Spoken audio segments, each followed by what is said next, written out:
Eh bien salut tout le monde, c'est Zido et aujourd'hui on se retrouve pour un nouveau tutoriel qui vous apprendra à lubrifier un clock. Donc déjà commençons par le commencement. À quoi ça sert de lubrifier un clock? Eh bien tout simplement ça sert à le rendre plus fluide et aussi plus facile à tourner. Parce que ça peut arriver quand vous achetez un clock qui soit un peu difficile à tourner. Par exemple moi j'ai reçu celui-là il n'y a pas longtemps, donc d'ailleurs j'ai fait un unboxing dessus, donc n'hésitez pas à aller le voir. Et j'ai remarqué que quand je tournais les roulettes avec plus d'un pin de levée, il était très dur à tourner. Là, ça va. Mais là, c'est vraiment dur. Du coup, j'ai décidé de le lubrifier afin de le rendre plus facile à tourner. Et du coup, je vais vous montrer comment on fait pour lubrifier son clock. Donc déjà, l'intérêt de lubrifier un clock, c'est pour éviter les frottements. Donc pour limiter les frottements, c'est comme quand vous mettez du lubrifiant dans un 3x3, ça permet qu'il y ait moins de frottements entre les pièces. Bah là, c'est pareil. Donc c'est sur ça qu'on va insister aujourd'hui. Donc déjà, de quoi vous aurez besoin? Donc le matériel nécessaire, déjà, c'est un clock du coup. Donc moi, je vais lubrifier celui-là. Ensuite, il vous faudra des mouchoirs. Donc moi, j'ai pris 3 mouchoirs en papier. Voilà, très simple. Ensuite, vous aurez besoin de scotch. Ensuite, vous aurez besoin d'un tournevis, comme celui-ci, un tournevis cruciforme. Et ensuite, au niveau des lubrifiants, j'en utilise 2. Donc déjà, j'utilise du Silk. Donc c'est un lubrifiant de chez The Cubicle. Et ensuite, j'ai utilisé un autre lubrifiant de chez The Cubicle qui est le Weight 5. Donc ça, c'est un lube qui est lourd, à base de silicone. C'est un lube qui va durer longtemps. Donc c'est ça qu'on cherche parce que lubrifier un clock, c'est assez long.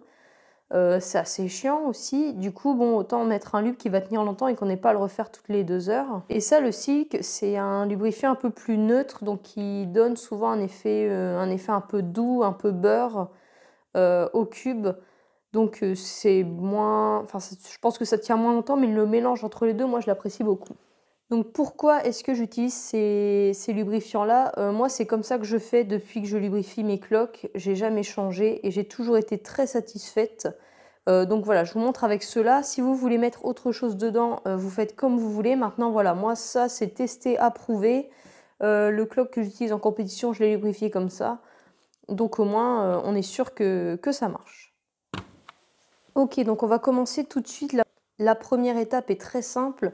Il suffit de dévisser les 4 vis qui servent à fermer le clock, donc à l'aide de notre tournevis. Donc c'est vraiment très facile, il y a juste à dévisser. Ok, donc une fois que vous avez dévissé, vous allez pouvoir enlever les vis une par une. Comme ça, on va pouvoir enlever le boîtier en plastique. Parce que là, si je tire, j'enlève tout. En principe, on n'enlève que le boîtier plastique qu'il y a au-dessus. Donc pour ça, il faut enlever les vis. Et comme ça, je peux enlever le boîtier en plastique sans pour autant enlever le truc coloré qui est en dessous. Voilà. Donc voici ce qu'on voulait enlever. Donc je le mets de côté. Je fais pareil de l'autre côté. Paf. Donc je vais venir tout enlever. Voilà. Voilà. Donc là ensuite vous pouvez enlever les petits écrous qu'il y a dans les coins. Donc moi je sais que sur mon clock bleu, j'ai pas enlevé tous les écrous tout simplement parce qu'ils partent pas. Donc comme j'en avais un peu marre de forcer pour les enlever, je les ai laissés. Je me suis dit tant pis, ils partiront s'ils veulent partir.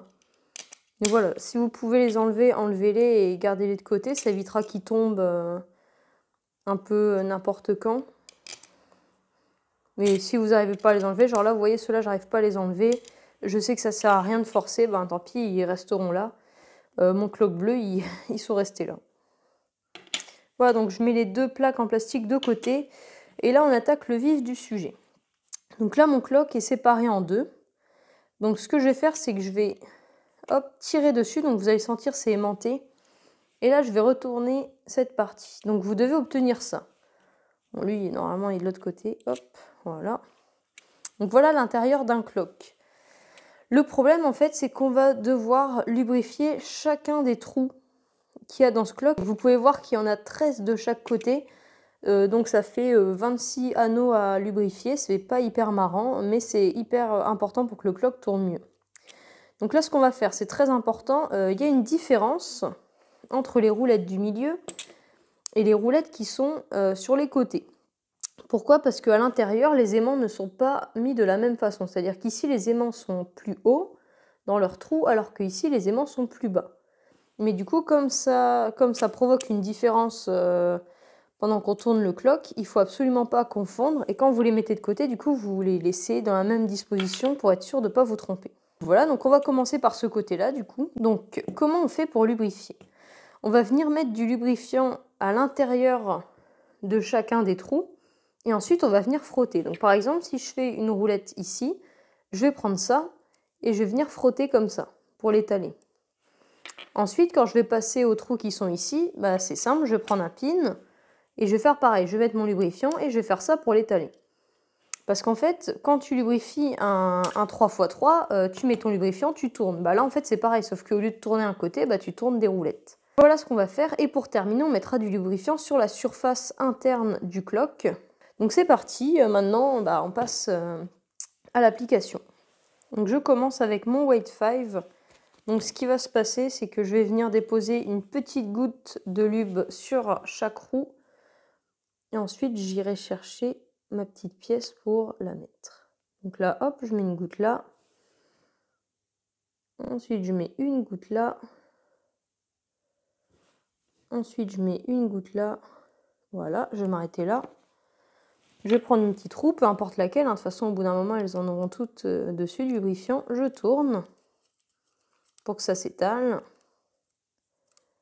Voilà. Pareil ici. Oups.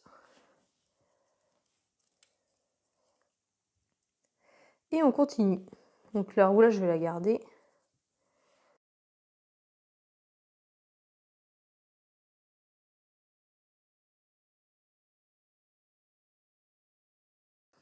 Donc maintenant, deuxième étape, on va faire pareil avec les trous d'épines.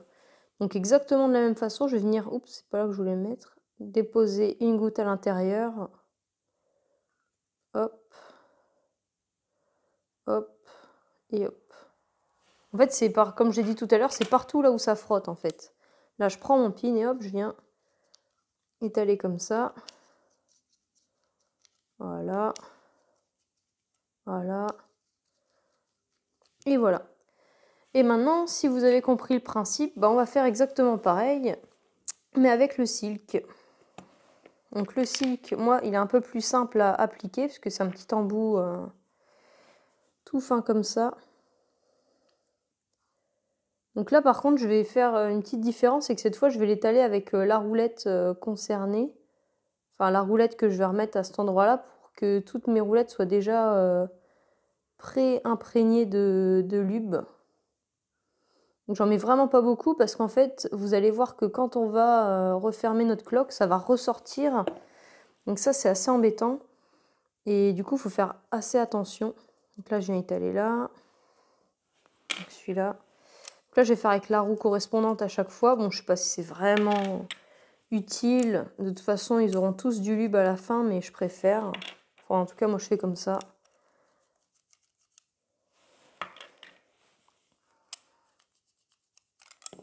Et du coup, pour les quatre coins, c'est les grosses roulettes comme ça.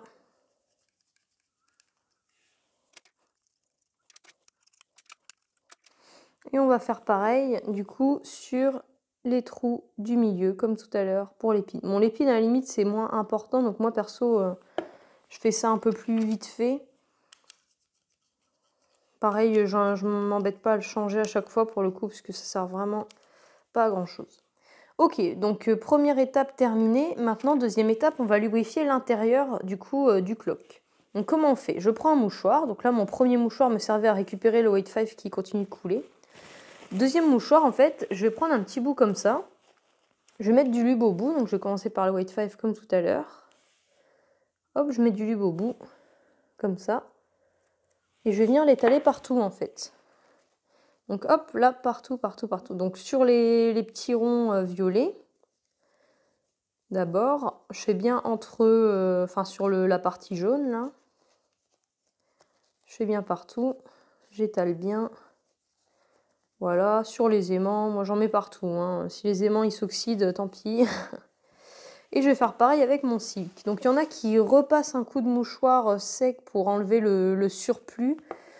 Moi non, parce que le but c'est vraiment que mon cloque soit bien lubrifié et que ça tienne longtemps, donc j'avoue que je le fais pas.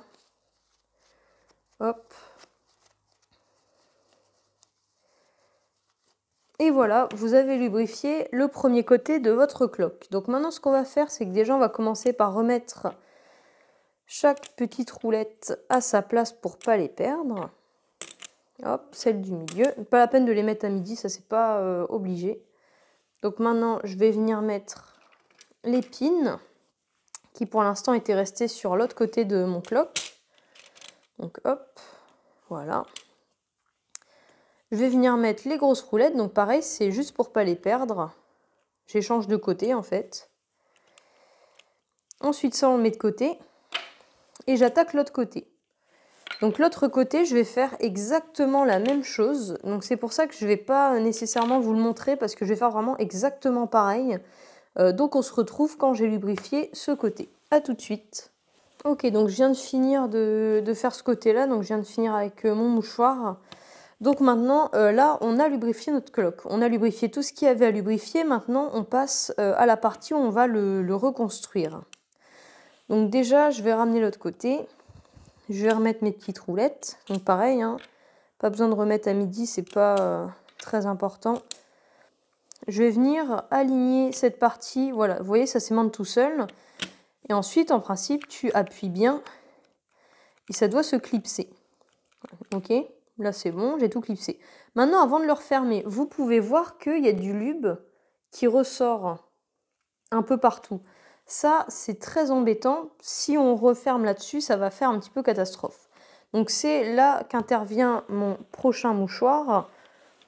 Donc je vais venir prendre du coup un mouchoir et je vais venir en fait frotter et enlever l'excédent de lube qui s'est mis. Donc moi j'en ai aux roulettes, j'en ai aussi au bout des pins. Donc là j'essaye de tout enlever. C'est vraiment important parce que si ça coule dans votre boîtier en plastique, ça va faire des petites catastrophes, ça va être surtout dégoûtant. Après bon, c'est assez simple à nettoyer parce que vous enlevez juste le boîtier plastique et vous nettoyez par exemple avec une lingette pour les lunettes. Comme ça c'est aussi dégraissant et c'est très bien. Mais là au moins si vous enlevez avec un mouchoir au préalable, ça enlève le plus gros et vous n'aurez pas à faire ça après.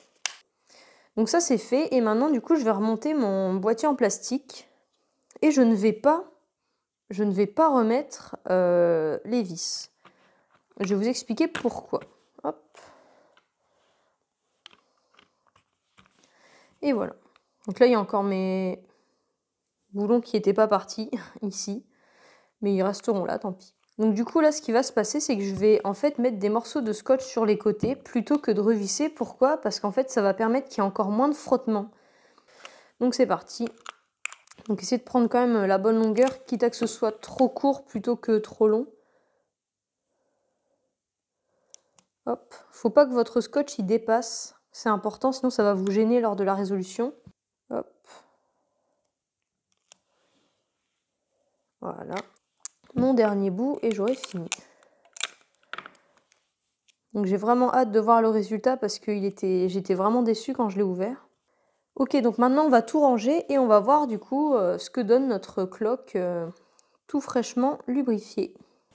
Ok, donc c'est parti, on l'essaye.